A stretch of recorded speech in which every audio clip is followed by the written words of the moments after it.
Irmãos e minhas irmãs, a paz do nosso Senhor a todos.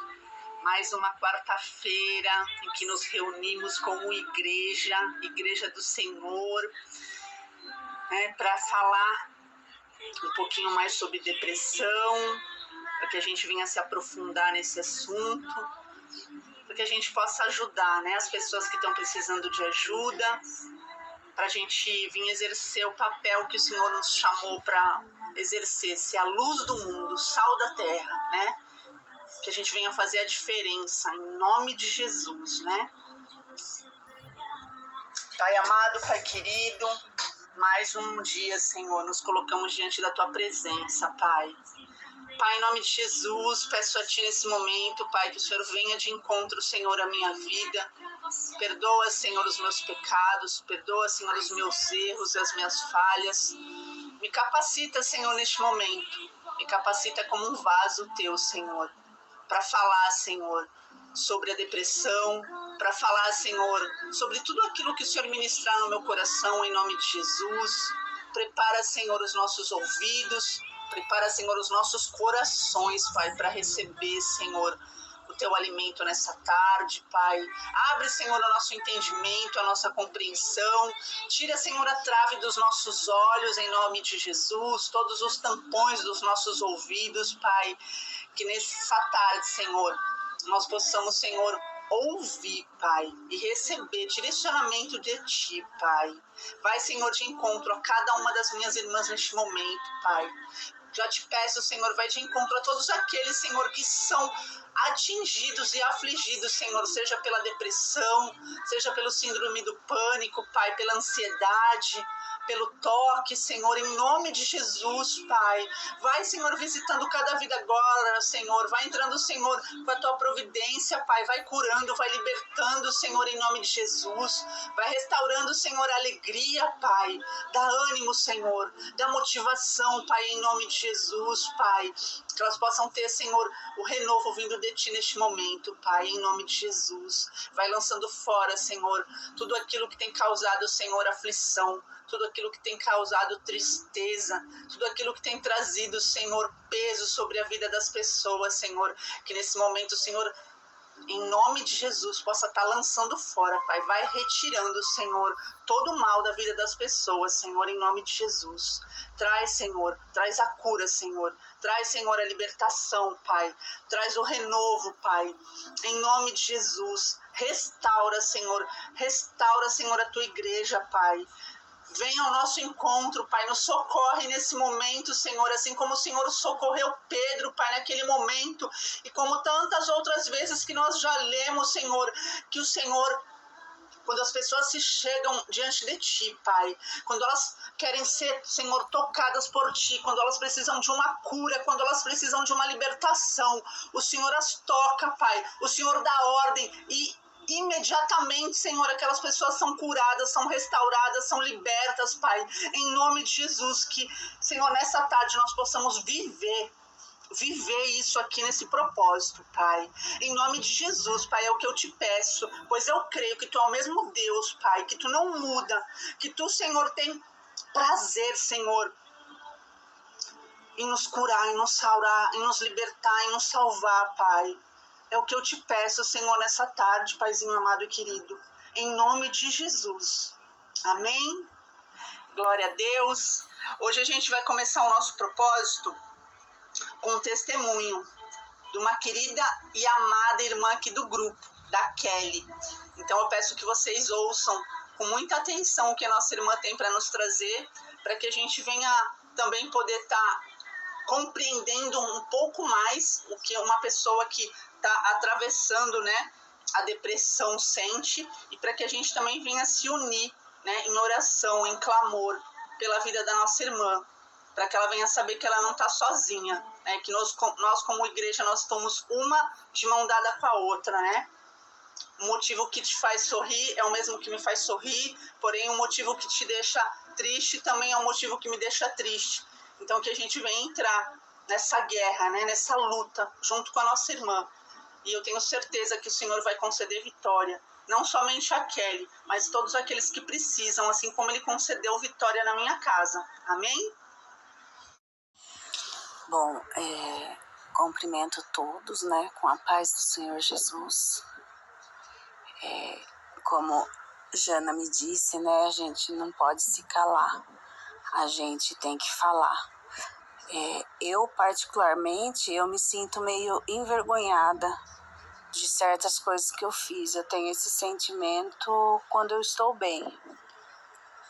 Porém, quando Jana me chamou no privado, falando, né, para colocar eu de volta no grupo, que era sobre depressão e tal, nesse momento eu estava vivendo aquele momento meio que a gente tá para cair, mas está se segurando naquela luta. Não estou bem, entendeu? No momento eu não estou bem.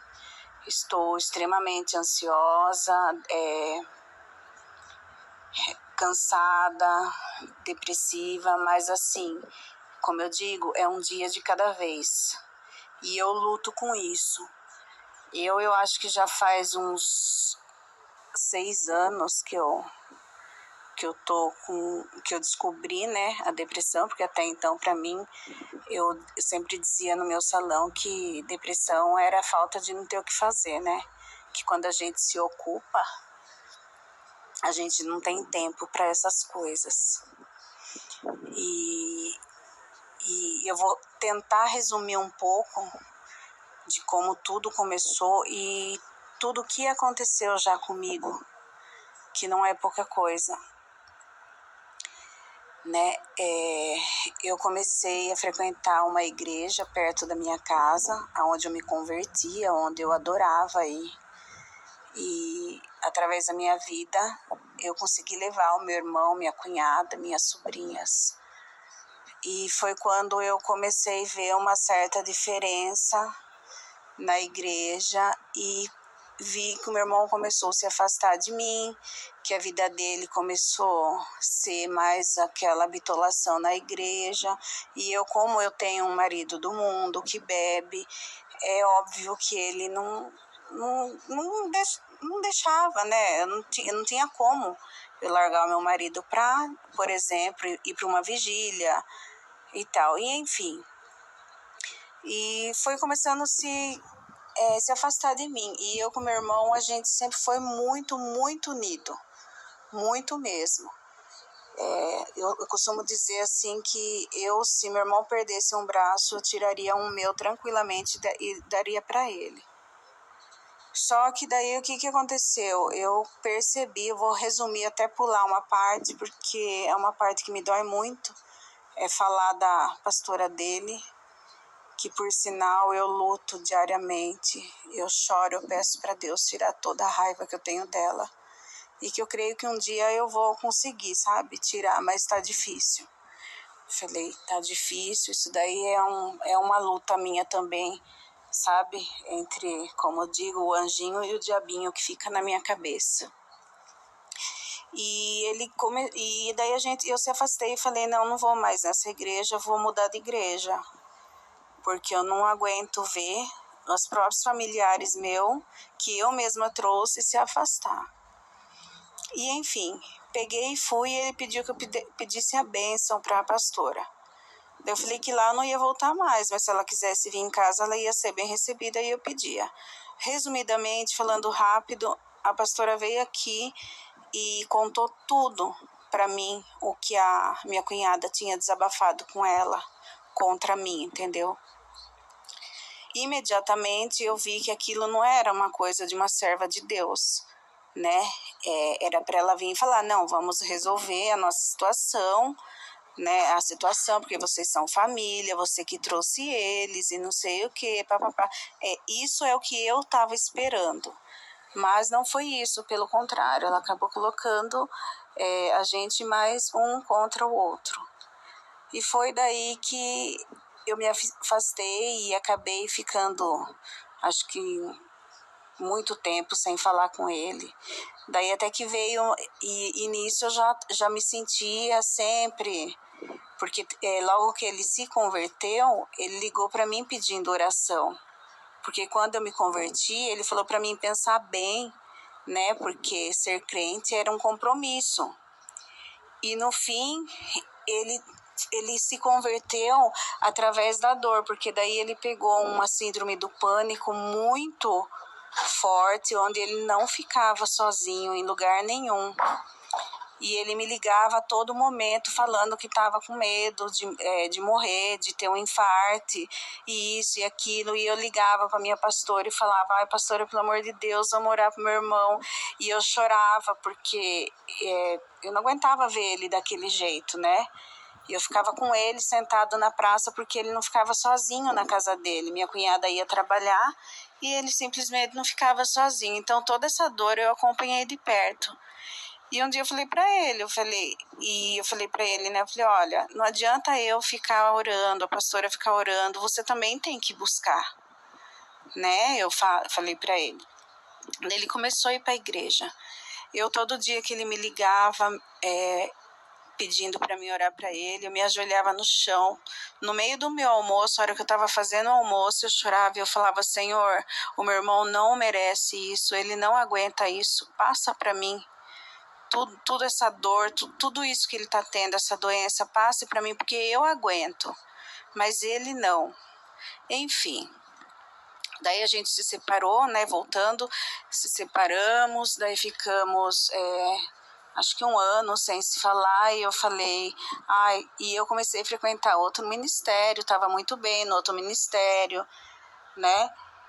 Até que um dia vieram falar para mim que as minhas sobrinhas, a vizinha veio atrás de mim me contar que minhas sobrinhas, que na época estavam com 13, 15 anos, 13, 16 anos, estavam gritando pela casa nas madrugadas, colocando fogo nas coisas, que diz que tinha demônio na casa, diz que era aquela correria na madrugada.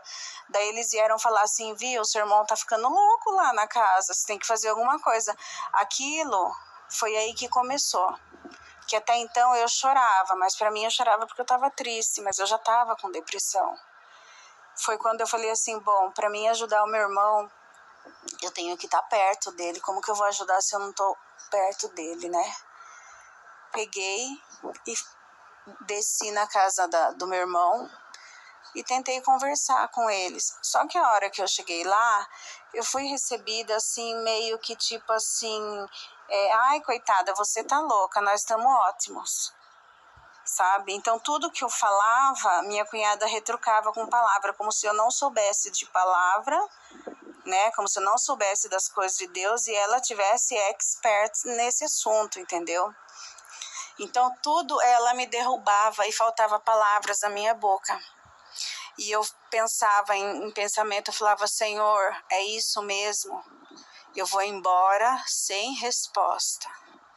E a hora que eu cheguei aqui na minha casa, eu encontrei a minha vizinha e eu estava tão triste, eu já tinha chorado tanto, que eu falei para ela: viu, uns anos atrás eu tomava Rivotril para minha desritmia no coração, só que eu não quis ficar tomando esse remédio.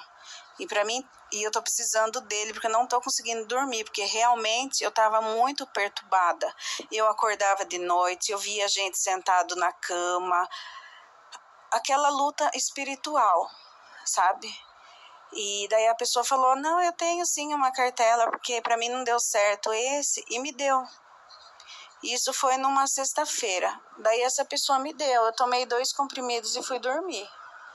Daí eu não conseguia dormir, a cada meia hora eu levantava e tomava mais 2. Meia hora eu levantava até que eu tomei a cartela inteira, tudo nessa noite. No sábado levantei cedo, eu tinha 3 madrinhas para arrumar. Eu levantei, elas perceberam que eu estava assim meio grogue, por sinal eram todas que frequentavam essa igreja e que não frequentava mais. Que frequentou na época que eu ia e não estava mais. E daí eu fui lavar a primeira cabeça, eu comecei a passar mal e eu falei: só um minutinho, eu vou no banheiro, eu já volto.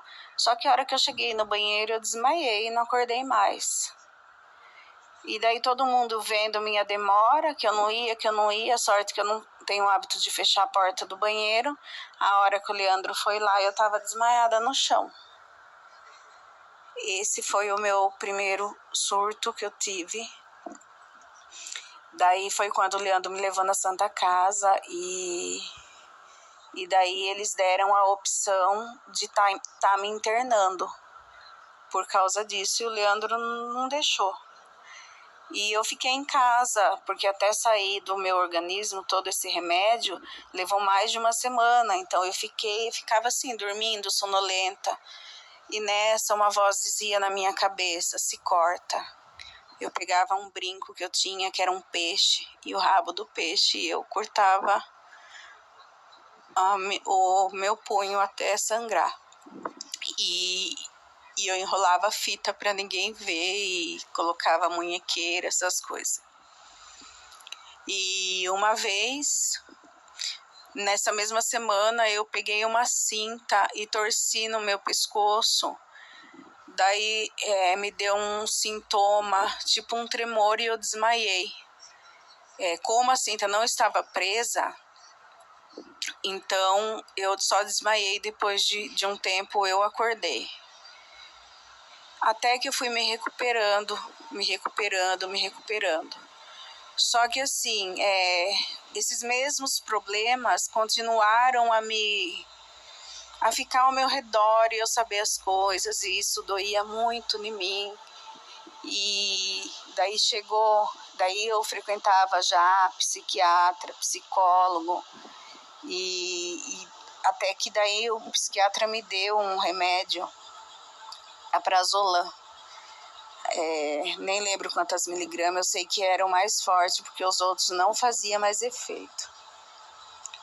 E eu estava firme na igreja, mas eu nunca suporto, porque essa outra igreja fica na esquina da minha casa. Então eu via o meu irmão, e nisso foi se passando 5 anos, a gente sem se falar. E eu nunca me conformei, até hoje.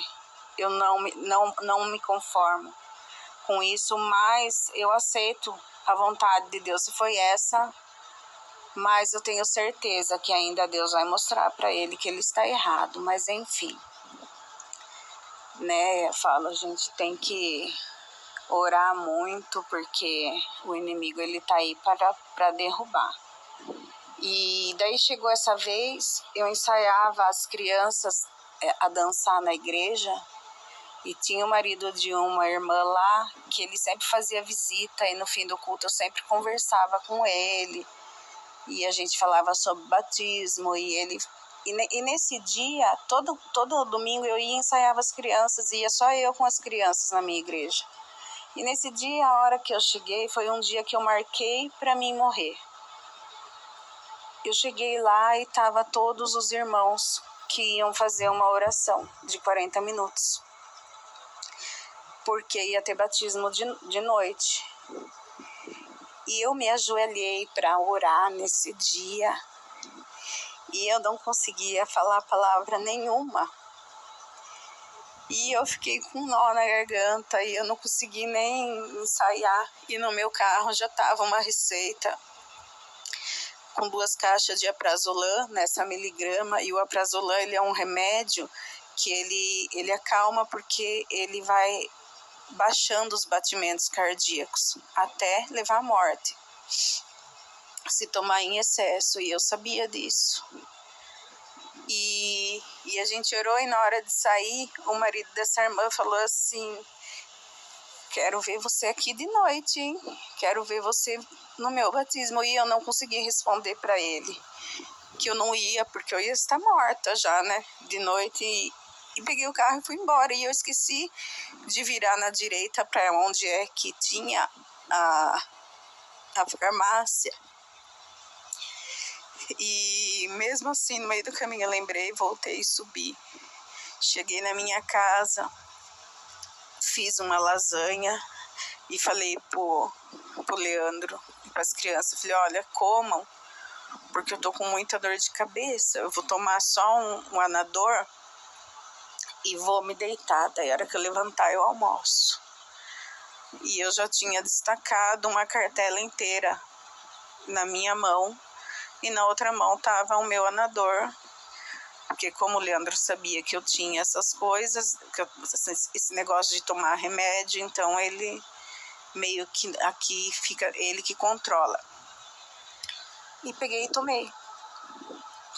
Virei e tomei os 15 comprimidos de uma vez só, enfiei na boca e tomei todinho e fui deitar. E eu falo assim que Deus, ele cuida, ele vai cuidando da gente, sabe?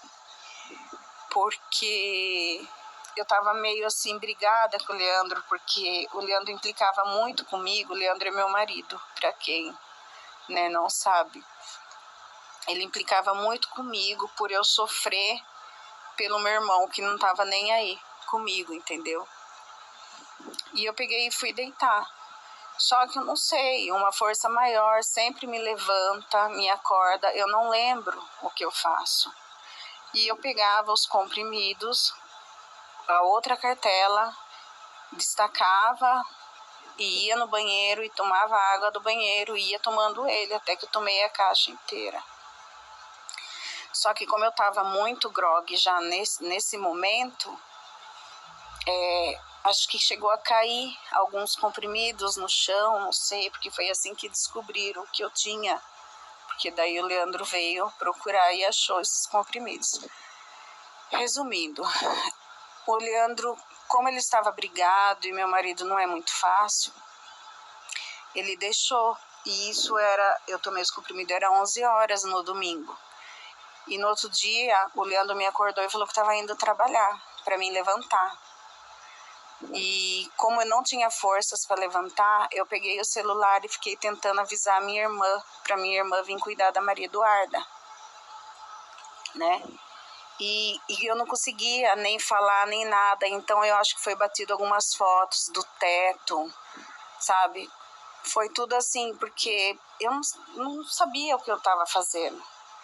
E minha irmã veio aqui com a minha mãe, que na época minha mãe era boa ainda, de saúde, vieram e me levaram para casa da minha mãe e colocaram eu deitada. Quando foi 2:30 da tarde, minha mãe colocou a mão em mim e eu já estava gelada.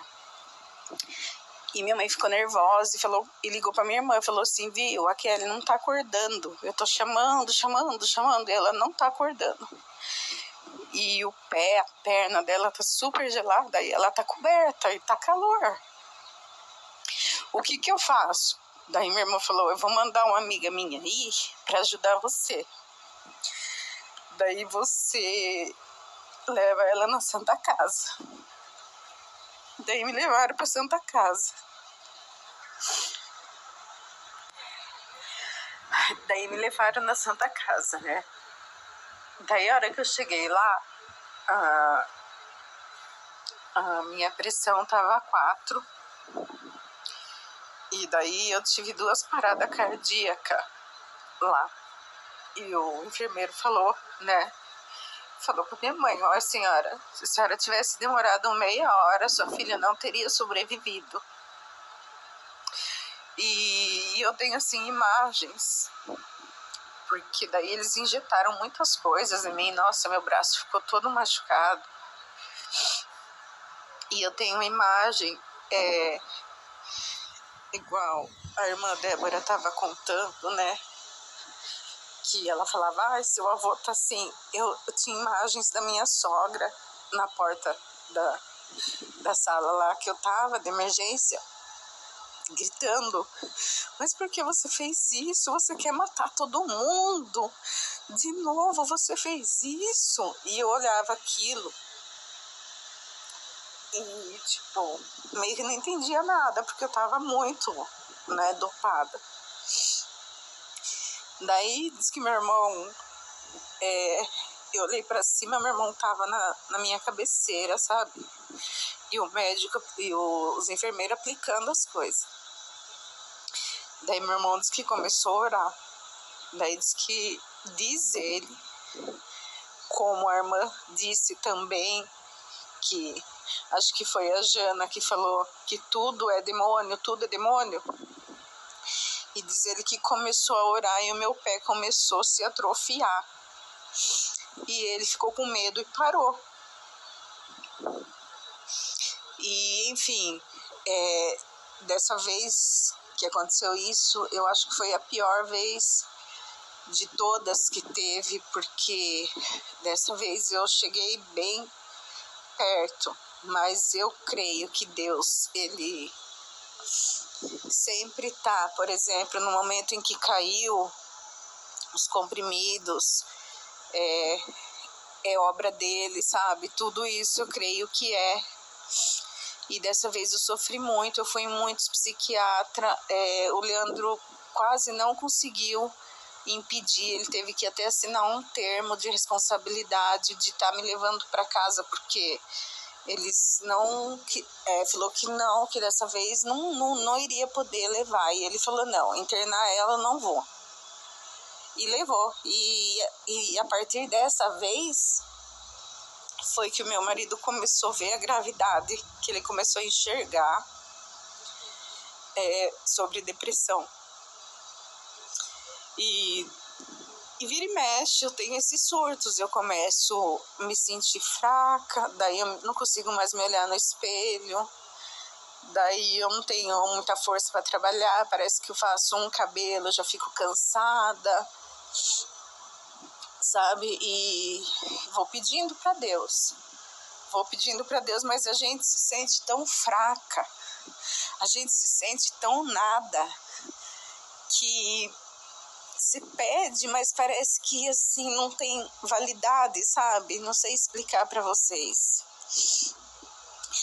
E a última vez que eu surtei, que faz 2 anos, eu tava muito entristecida também com esse assunto, sempre esse assunto. Eu não aceito, sabe? Tipo, encontrar e conversar, cada vez que eu converso e faz de conta que nada aconteceu, mas aquele assunto não foi resolvido, eu não me conformo com essa situação. Eu peço para Deus, quando eu tô bem, eu peço muito para Deus, que eu quero melhorar, que eu quero ser outra pessoa, porque assim não é fácil. E daí a forma que eu achei de aliviar toda a ansiedade, tirando quase comer o meu dedo inteiro, depois eu vou até tirar uma foto para mandar, se eu tiver coragem de estar mandando esse áudio no grupo. Além de quase comer o meu dedo inteiro, eu tenho muita mania de me cortar. Eu pego a navalha lá do meu salão e eu corto, vou cortando até eu ver pingar bastante sangue, daí isso vai me acalmando, e o meu psiquiatra falou que esse é um grau assim grave, né, da depressão, onde a gente fica tentando sempre estar ou tentando se matar ou tentando aliviar a dor com esses tipos de, sentindo dor, né, a dor tira a minha dor. E assim, é vergonhoso, eu tenho vergonha porque assim, eu vou na igreja, né, eu amo Deus, eu me entrego muito para Deus nos cultos, mas essa fraqueza minha é uma coisa assim que é difícil lidar, sabe? Eu agradeço a Deus por Ele me dar a minha profissão, porque na minha profissão eu consigo ver problemas piores, e isso, infelizmente, através disso a gente vai se fortalecendo. É muito triste, né, que através de coisas piores que a gente venha, né, mas enfim, eu sou uma pessoa que eu não, a vida que eu tinha antes e a vida que eu tenho hoje é só para mim ter gratidão, e infelizmente eu tenho isso e eu quero me livrar. Hoje eu tomo 6 comprimidos por dia de depressão, 6 comprimidos, e de vez em quando estou me sentindo muito bem, eu tento tirar pelo menos 2, mas aí eu tirar, daí eu começo de novo me sentir assim. O depressivo, mesmo ele sabendo que ele é amado, que as pessoas admiram a gente se sente sozinho. Porque às vezes a gente quer essa admiração daquele que está do lado da gente, e o que está do lado da gente não faz isso, entendeu? E é isso. Aconteceu muitas coisas. Se eu for ficar contando aqui, eu vou ficar aqui o dia inteiro. Como Jana disse, os áudios são compridos, por isso eu resolvi dar uma resumida no meu e contar. Não tenho vergonha, eu tenho uma sogra que ela é espírita, e no último surto meu, minha sogra, como eu fico desligada de mim, assim, tipo, uns 15, 20 dias, eu fico totalmente desligada de mim, eu não me lembro de tudo que eu faço. A minha sogra, ela ofereceu me ajudar, me levando lá no centro espírita onde ela vai. E eu acabei indo, porque, como eu disse, né, eu falo, a gente tá numa situação que a gente quer melhorar, mas... E fui, e nesse centro espírita eu via muitos espíritos, sabe? E daí a minha cabeça começou a ficar mais pirada ainda. Daí eu decidi parar e falei pro meu pastor, eu falei, não, eu necessito me firmar na obra de Deus. Só que quando eu tô bem, parece que eu sarei, parece que eu não tenho mais essa doença, entendeu? Daí eu fico bem, eu fico me sentindo, nossa, acho que eu nem tenho mais, vou tentar tirar esse remédio, porque...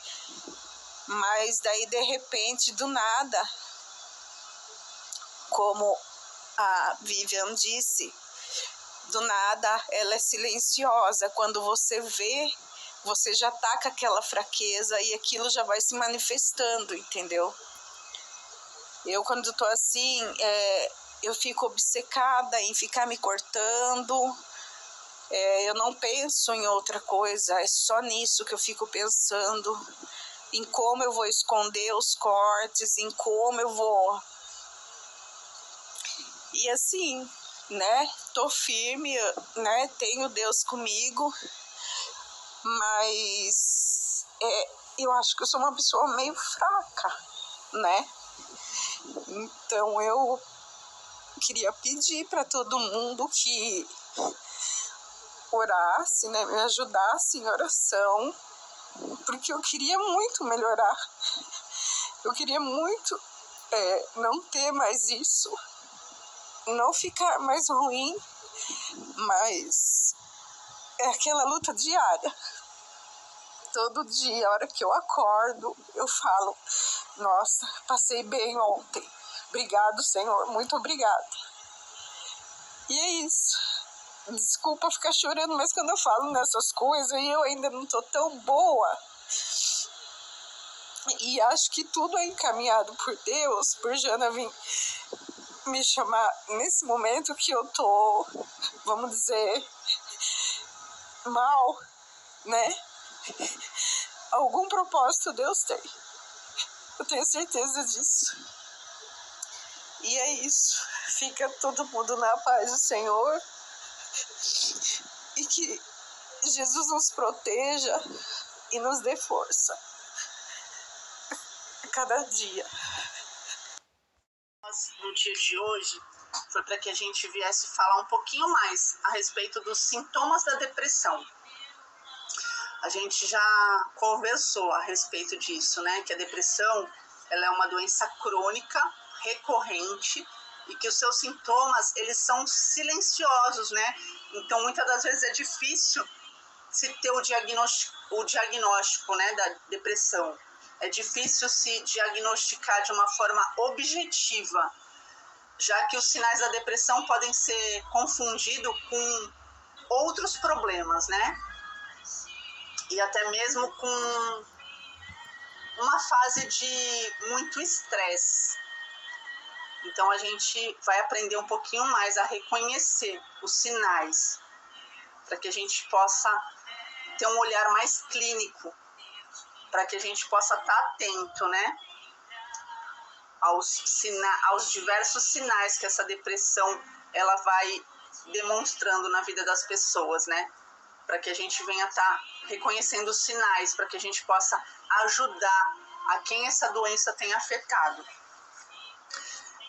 E sem pensar muito, se a gente for pensar em descrever uma pessoa com depressão, é provável que muitos aqui tenham imaginado uma pessoa muito triste. É uma pessoa sentada em um canto escuro, isolada ou algo do tipo, certo? Muitos têm a ideia de que ela é sinônimo de tristeza e cansaço infinito. Mas o desânimo e a melancolia são apenas faces mais visíveis da doença, né? Que se manifesta de diversas maneiras e a gente também já viu que ela vai impactar várias regiões do corpo da pessoa, né? Então, para que a gente possa entender e reconhecer essas mudanças, faz muita diferença para que o tratamento possa ter sucesso, né? Um dos maiores obstáculos é que alguns sinais, eles são tão individuais e às vezes tão sutis que pode ser difícil a gente suspeitar que aquela nossa amiga ou nosso amigo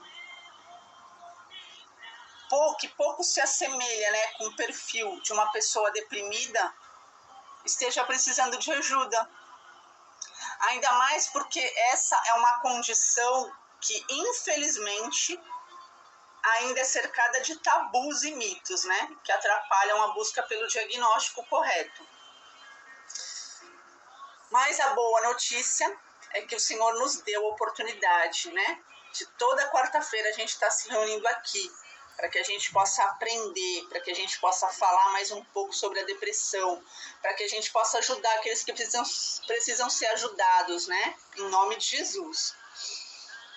E a diferença entre uma pessoa depressiva e uma pessoa que não está depressiva é que, diante dos problemas, a pessoa que não está com depressão, ela fica triste, como todos nós ficamos. Lembra que a gente já falou a respeito do nosso humor? Que o nosso humor, ele oscila, né? Não tem como a gente estar o tempo todo bem, nem tem como a gente estar com o tempo todo mal. Ele oscila. Então, a pessoa, quando ela tem alguma má notícia ou quando ela simplesmente está triste, ela sofre por um tempo determinado, mas depois ela segue a vida. Mas a pessoa com sintomas de depressão não consegue virar a página. Ela vai permanecer deprimida por muito mais tempo. Mas, por mais estranho que possa parecer, uma pessoa com depressão, ela pode não se mostrar triste. Ela pode estar com depressão e estar aparentando estar bem, estar feliz. A gente vê muitos casos, pelo menos já chegou a meu conhecimento, de pessoas que não aparentavam estar com depressão. Pessoas que, quando estavam rodeadas de pessoas, sempre eram pessoas extrovertidas, sempre estavam rindo, sempre estavam animando as pessoas. Né? E, infelizmente, quando souberam que aquela pessoa estava com depressão, já era tarde demais, né? Muitos chegaram até a tirar a vida. Então, por isso que eu falei, é muito difícil, né, a gente dar um diagnóstico. A gente precisa ter a sensibilidade de ir juntando. É como se fosse um quebra-cabeça. A gente tem que ir juntando as pecinhas, né? E juntando, e juntando, e juntando para que a gente possa compreender o quadro clínico em que a gente se encontra ou que a pessoa que a gente está querendo ajudar se encontra, né? Então, o primeiro aspecto que nós devemos observar é justamente a tristeza intensa, né? Uma tristeza que se prolonga, que dura muito tempo, né? Que interfere no nosso funcionamento diário, a diminuição do prazer nas atividades, a diminuição no interesse em fazer as coisas,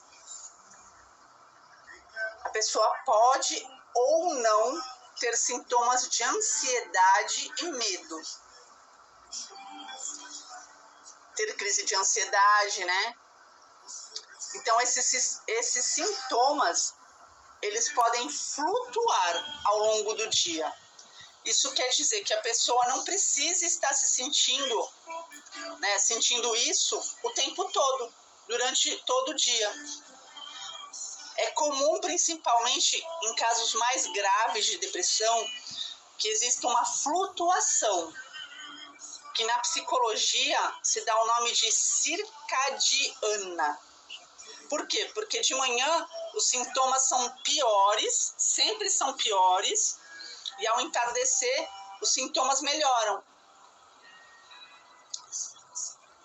A gente também já falou a respeito, né, dos pensamentos. Geralmente pessoas com depressão têm pensamentos de autocrítica, eles ficam muito duros com eles mesmos, pensamento que a pessoa é um fracasso, de que ela não é útil, de que ela é inútil, que não consegue fazer nada, que não faz nada direito. Elas também têm pensamento de culpa que não estão bem. Elas sentem uma tristeza tão grande, elas não entendem o porquê daquela tristeza, elas começam a se culpar. Por que eu tô desse jeito se eu não tenho motivo para estar desse jeito? Culpa sobre coisas que nem sempre são da responsabilidade dela também. Começa a se culpar por coisas que estão fora do seu controle, que não estão sobre a sua responsabilidade. Sentimento de culpa por coisas que não dão certo.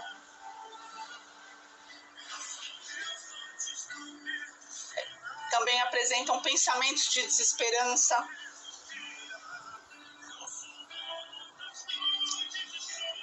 Pensamento que não existe esperança, que as coisas não vão melhorar. Isso não tem nada a ver com pessimismo. Tem pessoas que são mesmo pessimistas, mas elas têm esse sentimento, né, que nada dá certo. Ela olha e ela tem a convicção que as coisas não vão dar certo, né, que não há luz no fim do túnel. E muitas vezes, né, esses pensamentos os levam a cometer o suicídio, né? Mas Jesus é a luz do mundo, né? Para essas pessoas que acham que não há mais luz no fim do túnel, hoje eu venho falar, existe uma luz que resplandece sobre toda e qualquer treva. Jesus é a luz no fim do túnel. Por mais escuro que possa parecer que está o teu quarto nesse momento, por mais escuro que possa parecer que está o túnel em que você se encontra, olha para Jesus. Olha para Jesus, que você vai ver começar a raiar. A luz vai emanar por todo o ambiente que você se encontra. Foca os teus olhos na luz. Deixa a luz te conduzir para fora desse lugar, em nome de Jesus. Em nome de Jesus. Em nome de Jesus, Senhor. As pessoas também têm diminuição da concentração, da velocidade de raciocínio, pensamento lento, demora para organizar as ideias. Muitas vezes elas até conseguem entender algo, mas fica mais demorado.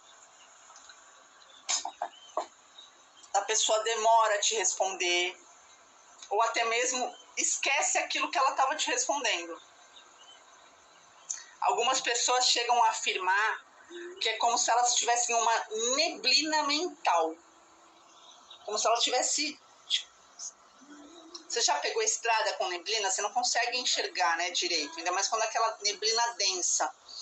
Então, muitas pessoas chegam a afirmar que parece que tem essa neblina mental que atrapalha a visão, que atrapalha a conexão dos pensamentos dela. Então, a depressão ela tem sintomas muito marcantes no corpo, né, no físico da pessoa. E quais seriam os sintomas físicos? diminuição da energia física, sentimento constante de fadiga, cansaço, dor física. Tem muitos quadros de dor crônica que pioram quando a pessoa está com depressão. Então, ela já tinha algum tipo de dor crônica. E aí, quando ela está com depressão, essas dores se tornam mais intensas, elas pioram. Então, as dores mais comuns apresentadas por pacientes são dor de cabeça, articular, abdominal e torácica. Além disso, a doença também pode provocar um estado constante de tensão, tensão na nuca e tensão nos ombros. Quando nós nos sentimos tristes e estressados, o nosso corpo libera substâncias, né? Substâncias e hormônios, como adrenalina, cortisol, causando o quê? Aumento da pressão arterial, taquicardia, aumento nos níveis de glicose e mau colesterol. Então, se quando a gente sente essa tristeza ou quando a gente está estressado, o nosso corpo libera isso, quando a pessoa está com depressão, o corpo dela acaba liberando com mais frequência, né? Acho que essa é a palavra mais indicada. Como aquele sentimento de tristeza, ele é um sentimento prolongado, mais profundo, então o corpo ele acaba liberando com maior frequência essas substâncias. Por isso que causa o aumento da pressão arterial, o taquicardia, o aumento nos níveis de glicose, do colesterol mau. E em crianças e adolescentes é muito comum a reclamação de dor. E às vezes, né, elas não chegam a reclamar de tristeza, mas sim de dor. E outro sintoma que é bem evidente em adolescentes é a irritabilidade. Vocês lembram que eu comentei que nem sempre uma pessoa depressiva demonstra tristeza? A depressão ela pode se manifestar de outras formas. Como? A pessoa fica irritada, a pessoa fica instável, a pessoa fica frustrada. As queixas mais comuns são o mau humor, os incômodos, as dores físicas e as montanhas russas emocionais, né? Aquele turbilhão emocional. A depressão ela também causa alteração de sono. Isso pode ser tanto para mais como para menos. A mais comum é uma insônia terminal. O que seria isso? A pessoa ela consegue pegar no sono, porém ela acorda antes do horário previsto. E aí ela não consegue dormir mais. E aí, conforme ela não consegue dormir mais, o que acontece? Ela começa a ficar imersa em pensamentos, né? Em sentimentos. Quase sempre negativos, né? A grande maioria deles são sentimentos e pensamentos negativos. Mas pode ser alteração de sono, como uma insônia hipersonia. O que seria isso? Aumento da sonolência. A pessoa começa a dormir mais do que ela tem costume. Então ela começa a dormir por um período bem prolongado. Também tem alterações de apetite, tanto para mais como para menos. O mais comum é a diminuição do apetite, né, devido à diminuição do prazer da comida. Parece que o gosto da comida se perde. E muitos quadros depressivos vêm com uma perda de peso muito importante.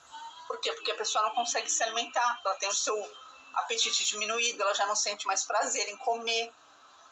Então ela acaba tendo uma queda brusca, né, no peso dela também. E além de isso também afetar o quê? Na imunidade, né?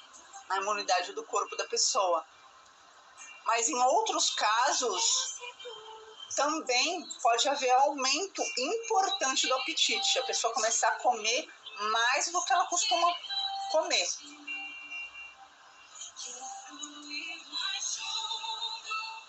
Há também diminuição de libido. A depressão, ela afeta também a vida sexual da pessoa. Deixa de ter interesse sexual. Como já aprendemos, a depressão afeta o quê? O nosso cérebro, né? Ela causa um desequilíbrio em nosso corpo. Então, esse desequilíbrio pode até causar o quê? Um desconforto à pessoa, dificultando o seu desempenho sexual. Então, você vê como ela afeta todas as áreas mesmo, né? Abrange todas as áreas. Também a alteração nas interações sociais. A pessoa fica insatisfeita com os seus relacionamentos. Ela não valoriza ou começa a criticar os relacionamentos. Sentir que não estão mais prazerosos. Até porque ela não está sentindo prazer, né? Na maioria das atividades. Então, é natural a gente... É natural não, é compreensível que ela se sinta dessa maneira. Se ela não sente prazer, como que as coisas vão ser prazerosas para ela, né? Solidão, as pessoas se sentem muito sozinhas, mesmo quando elas não estão sozinhas, né? Ela não tem vontade ou força para interagir. Apesar de ela se sentir sozinha, se sentir insatisfeita, ela começa a recusar convite, ela começa a se afastar das pessoas, a se isolar ainda mais, né? Apesar de se sentir sozinha, ela não tem vontade. Por quê? Porque ela não tem uma motivação, não tem força, até porque o pensamento dela está lento, o prazer dela está diminuído, ela tem sentimento de autocrítica e de culpa, né? Ela muitas das vezes já não se acha interessante, muitas vezes acabam sendo julgadas pelos outros, né? Por falta de conhecimento, as pessoas acham que a pessoa é mal educada, que a pessoa é antipática, que a pessoa não tem consideração pelo outro, quando na verdade ela pode estar num quadro depressivo e tudo isso foge do controle da pessoa.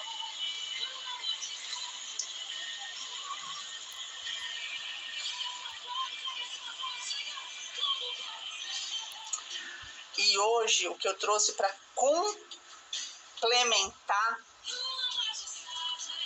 é uma passagem que está lá em João 11, do versículo 1 ao versículo 44. Pega lá a tua Bíblia e vamos ver o que o Senhor quer falar conosco nessa tarde. Então, como eu disse, hoje eu quero compartilhar uma palavra com você que está me escutando agora. E eu vou afirmar com toda certeza, que eu tenho certeza absoluta que essa palavra vem do trono do Senhor para a sua vida. Né? Então, pega aí a tua Bíblia, abre lá em João 11, a gente vai ler do versículo 1 ao 44. E eu vou pegar aqui a versão NVI, que a nossa irmã nos sugeriu como a tradução mais fiel.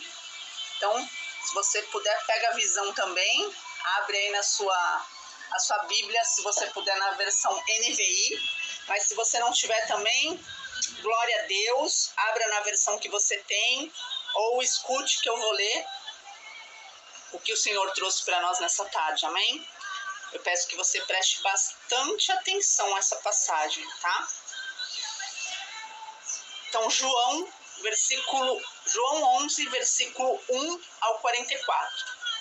Diz assim: havia um homem chamado Lázaro. Ele era de Betânia, do povoado de Maria e de sua irmã Marta. E acontece que Lázaro ficou doente. Maria, sua irmã, era a mesma que derramara perfume sobre o Senhor e lhe enxugara os pés com os cabelos. Então, as irmãs de Lázaro mandaram dizer a Jesus: Senhor, aquele a quem amas está doente. Ao ouvir isso, Jesus disse: essa doença não acabará em morte, é para a glória de Deus, para que o Filho de Deus seja glorificado por meio dela. Aleluia, Senhor. Jesus amava Marta, a irmã dela, e Lázaro. No entanto, quando ouviu falar que Lázaro estava doente, ficou mais 2 dias onde estava. Depois disse aos seus discípulos: Vamos voltar para a Judéia? Estes disseram: Mestre, há pouco os judeus tentaram apedrejar-te, e assim mesmo vais voltar para lá? Jesus respondeu: O dia não tem 12 horas? Quem anda de dia não tropeça, pois vê a luz deste mundo. Glória a ti, Senhor. Quando anda de noite, tropeça, pois nele não há luz. Depois de dizer isso, prosseguiu, dizendo-lhes: Nosso amigo Lázaro adormeceu, mas vou até lá para acordá-lo. Seus discípulos responderam: Senhor, se ele dorme, vai melhorar. Jesus tinha falado de sua morte, mas os discípulos pensaram que ele estava falando simplesmente do sono. Então lhes disse claramente: Lázaro morreu. E para o bem de vocês, estou contente por não ter estado lá, para que vocês creiam. Mas vamos até ele. Então Tomé, chamado Dídimo, disse aos outros discípulos: Vamos também para morrermos com ele? Ao chegar, Jesus verificou que Lázaro já estava no sepulcro. Havia 4 dias. Betânia distava a cerca de 3 quilômetros de Jerusalém. E muitos judeus tinham ido visitar Marta e Maria para confortá-las pela perda do irmão. Quando Marta ouviu que Jesus estava chegando, foi encontrá-lo, mas Maria ficou em casa.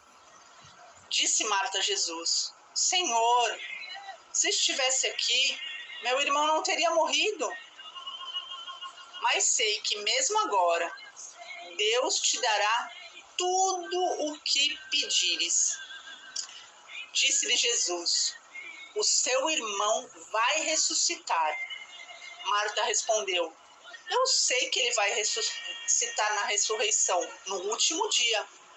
Disse-lhe Jesus: Eu sou a ressurreição e a vida. Aquele que crê em mim, ainda que morra, viverá. Glórias a ti, Senhor. Louvado seja o teu nome, Deus poderoso. Aleluias. Glórias a ti, Deus maravilhoso. E quem vive e crê em mim não morrerá eternamente. Você crê nisso? Ela lhe respondeu: Sim, Senhor, eu tenho crido que tu és o Cristo, o Filho de Deus, que devia vir ao mundo. E depois de dizer isso, foi para casa, e chamando à parte Maria, disse-lhe: O mestre está aqui, está chamando você. Ao ouvir isso, Maria levantou-se depressa e foi ao encontro dele. Jesus ainda não tinha entrado no povoado, mas estava no lugar onde Marta o encontrara. Quando notaram que ela se levantou depressa e saiu, os judeus que a estavam confortando em casa seguiram-na, supondo que ela ia ao sepulcro para ali chorar. Chegando ao lugar onde Jesus estava e vendo, Maria prostrou-se aos seus pés e disse: Senhor, se estivesse aqui, meu irmão não teria morrido. Ao ver chorando Maria e os judeus que a acompanhavam, Jesus agitou-se no espírito e perturbou-se. Onde o colocaram? Perguntou ele. Vem e vê, Senhor, responderam eles. Jesus chorou. Então os discípulos disseram: Vejam como ele o amava. Mas alguns deles disseram: ele que abriu os olhos do cego, não poderia ter impedido que este homem morresse? Jesus, outra vez, profundamente comovido, foi até o sepulcro. Era uma gruta com uma pedra colocada à entrada. Tirem a pedra, disse ele. Aleluia, Senhor. Disse Marta, irmã do morto: Senhor, ele já cheira mal, pois já faz 4 dias. Disse-lhe Jesus: não lhe falei que se você cresce, veria a glória de Deus? Louvado seja o teu nome, Senhor. Então tiraram a pedra. Jesus olhou para cima e disse: Pai, eu te agradeço, porque me ouvistes. Eu sabia que sempre me ouves, mas disse isso por causa do povo que está aqui, para que creia que tu me enviaste. Depois de dizer isso, Jesus bradou em voz alta: Lázaro, venha para fora. O morto saiu, com as mãos e os pés envolvidos em faixas de linho, e o rosto envolto num pano. Disse-lhe Jesus: tirem as faixas dele e deixem-no ir. Glórias a ti, louvado seja o teu nome, Senhor, Deus de poder, Deus de glória, Deus de majestade. A ti, Senhor, seja dada, Pai, toda a honra, toda a glória, todo o louvor, Pai. Nós estamos reunidos aqui nessa tarde, Senhor, porque cremos. Porque cremos, Senhor, que Tu é o mesmo Jesus, que Tu tem todo o poder em Tuas mãos, Pai.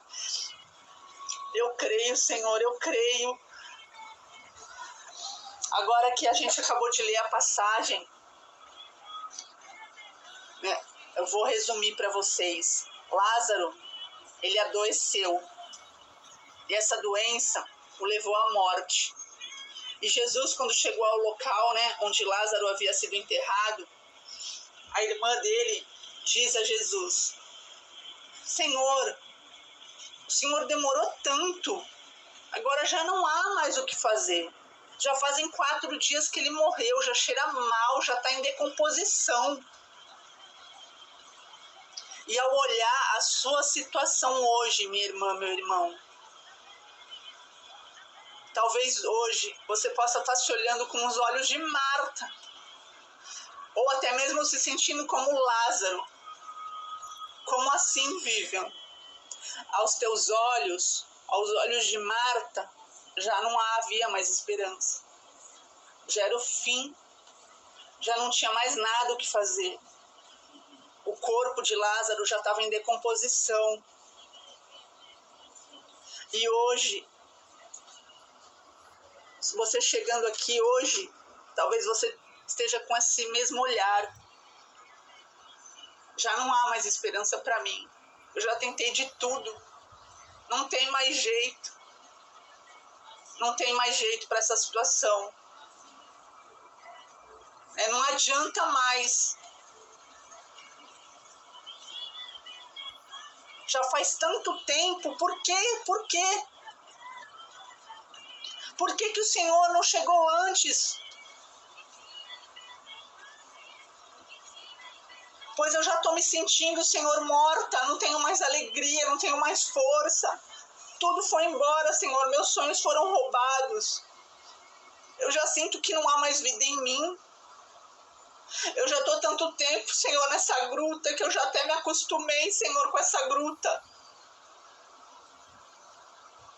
E a depressão é a pedra que te trouxe, né? Que fez com que você permanecesse nessa gruta. Mas hoje eu venho aqui te dizer, em nome de Jesus, em nome de Jesus, como a gente pôde ler aqui, que Jesus, ele nunca se atrasa. Tudo é para a glória de Deus. Jesus, ele chega no momento certo. E hoje ele está passando por aqui, assim como ele passou por toda a Galileia e por todos os lugares do mundo. Hoje ele está aqui O mesmo Jesus que ficou comovido naquela situação e ressuscitou Lázaro, te trouxe aqui hoje para te dizer: eu tô abrindo a gruta, aleluia! E te chamo, venha para fora, em nome de Jesus, em nome de Jesus, em nome de Jesus, em nome de Jesus. O Senhor te chama para fora, sai da gruta. Jesus é o caminho, a verdade e a vida. Ele veio para que nós tivéssemos vida em abundância. O ladrão, ele veio apenas para furtar, matar e destruir. Eu vim para que tenham vida e a tenham plenamente. Sabe o que quer dizer abundância? Significa ter uma superabundância de uma coisa. Mais uma vez eu digo, Jesus veio para que tivéssemos vida e vida em abundância. Refere-se à vida em seu abundante, em sua plenitude, plenitude de alegria, plenitude de força, plenitude de saúde, força para tua mente, força para o teu corpo, força para tua alma. Em nome de Jesus, em nome de Jesus. Quantos e quantos milagres Jesus operou. E quantos milagres a gente viu o Senhor falando: seja feito conforme a tua fé. Coragem, filha, a tua fé te salvou, a tua fé te curou. Os cegos chegaram: Senhor, tu queres?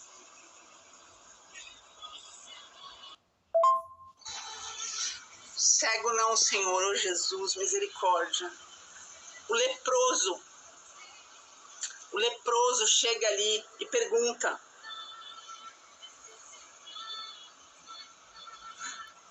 se queres, tens o poder de curar-me? E que Jesus responde: eu quero, fica curado. Em nome de Jesus, eu vou colocar um louvor e eu peço que você possa fechar seus olhos nesse momento. Agora é você e o Senhor. Clama a Ele com todo o teu entendimento, com toda a tua alma. Em nome de Jesus. A palavra do Senhor diz que quando Ele passou ali, na cidade em que Ele foi criado, Ele não pôde fazer muitos milagres, porque as pessoas não creram nele. Tudo está na tua fé. Tudo está na tua fé, minha irmã e meu irmão. Coloca a tua fé em prática. Como eu disse, Jesus está passando por aqui. Jesus, ele é onipresente. Ele está em todos os lugares. Jesus está passando por aqui, mas ele também está passando por aí. Fecha teus olhos agora. Sinta a presença do Senhor. Busca a presença dele. Pede para que ele venha remover a tua pedra em nome de Jesus. Clama a ele. Em nome de Jesus.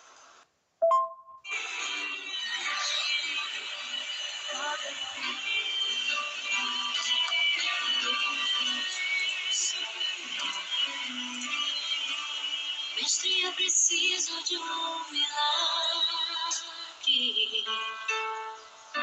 Transforma minha vida, meu estado. Faz tempo que eu não vejo a luz do dia. Estão tentando sepultar minha alegria, tentando ver meus sonhos cancelando. Lázaro ouviu a sua voz quando aquela pedra removeu. Depois de 4 dias ele reviveu.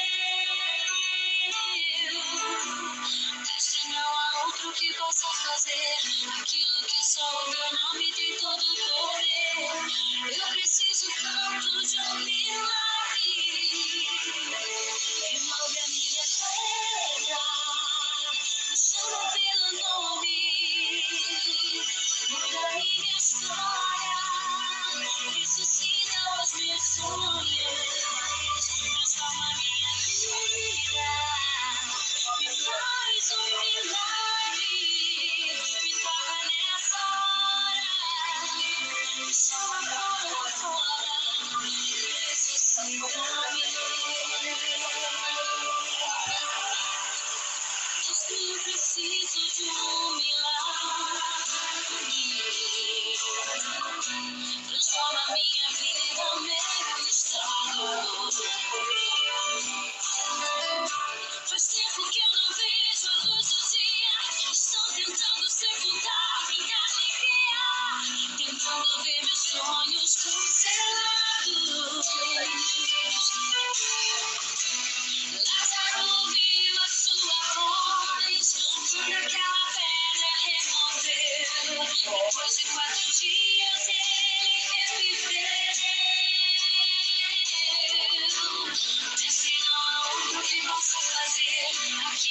só o teu nome tem todo o poder. Eu preciso tanto de um milagre. Remove a minha pedra, me chama pelo nome. Muda minha história, ressuscita os meus sonhos. Transforma minha vida, me faz um milagre. Me toca nessa hora, me chama para fora. Ressuscita-me. Tu és a própria vida, a força que há em mim. Tu és o Filho de Deus e me ergues a vencer. Senhor de tudo em mim, salvo de favor e chamando pra viver uma história de poder. Remove a minha pedra.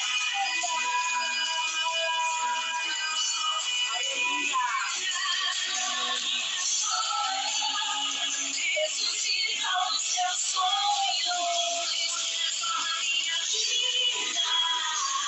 Me faz me toca nessa hora. Me chama para fora. Remove a minha pedra. Me chama pelo nome. Muda minha história. Ressuscita os teus sonhos. Transforma minha vida. Me toca nessa hora. Me chama para fora.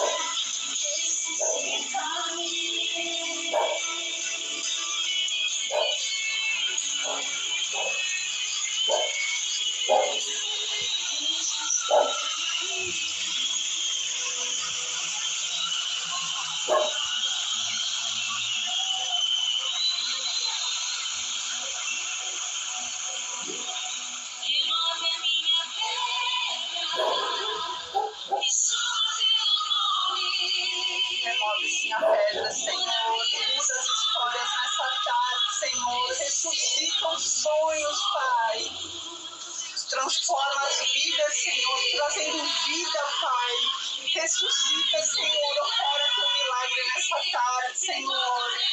Glórias a ti, Senhor. Glórias a ti. Ressuscita-me.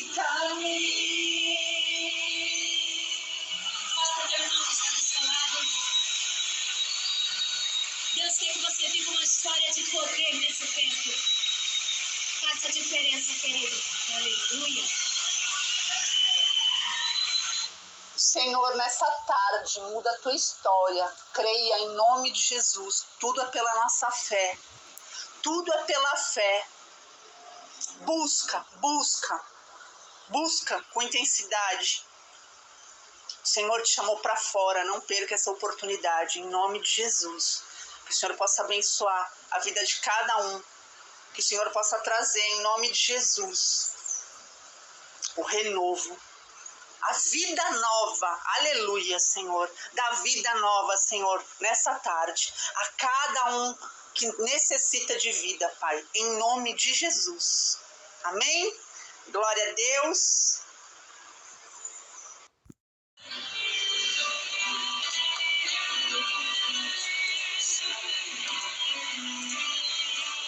Mestre, eu preciso de um milagre. Transforma minha vida, meu estado.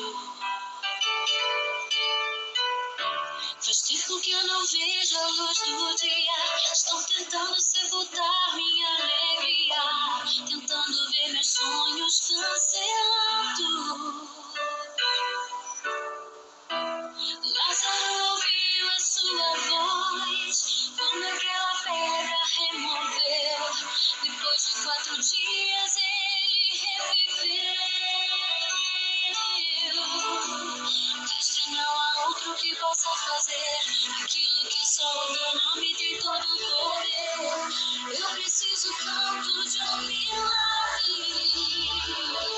Remove a minha pedra, chama